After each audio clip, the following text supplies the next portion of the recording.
Shalom, this is a mini Parasha of Mira Neshama. Parashat Nasso contains, in my view, one of the most difficult passages of the Chumash and one of the most beautiful.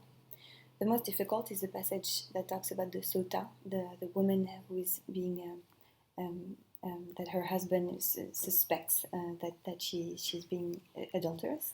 And the most beautiful passage is the Birkat Kohanim, the priestly blessing. And the Birkat Kohanim is being expressed in the 6th chapter, chapter 6, verse 24, Chav Dalet.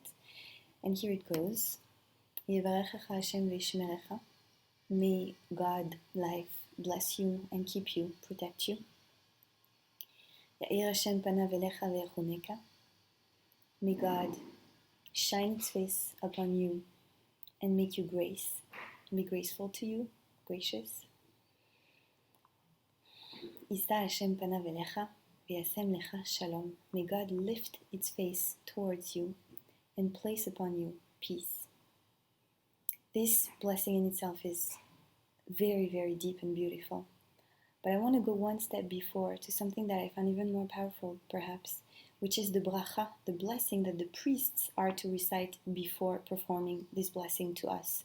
You know that before performing any mitzvah, we're to say a bracha, most mitzvot. And so this bracha is expressed in the Talmud, in Masechet Sota, Agav, in Masechet Sota 39a. And it says, V'tzivanu levarech et amo Yisrael be'ahava, and who commanded us to bless the people Israel with love. And this may sound really surprising. Why not with kavanah, with intention? Why not with emunah, with faith? Why not with koach? Why ahava, which is a feeling, which is very intimate, which is really hard to feel spontaneously, right? It really is like something really deep and difficult to call upon ourselves.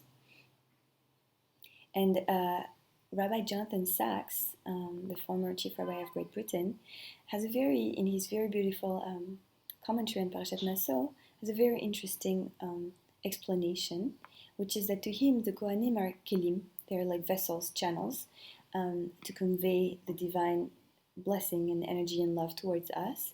And in order to do that, in order to bless us with love, they have to kind of do a kind of like self-annihilation, bitul hayesh, so that they can really, really make space for that love. And I want to suggest a different explanation, a different view, a different way of seeing that love. And I want to say that maybe to the opposite, if we look at the verse in Vayikra, that verse that is so central in Judaism, that Rabbi Akiva says is the klal gadol, the biggest principle of Torah, ve'ahavta l'reacha kamocha, and you shall love your neighbor as yourself. And if we don't look at it as a mitzvah, and if we take the shul out of the picture, it's just an observation, it's a statement. Just as you love yourself, so will you love the other. And so, to me, on the contrary, the Kohen is not supposed to do bitul hayesh, self-annihilation, and to empty himself.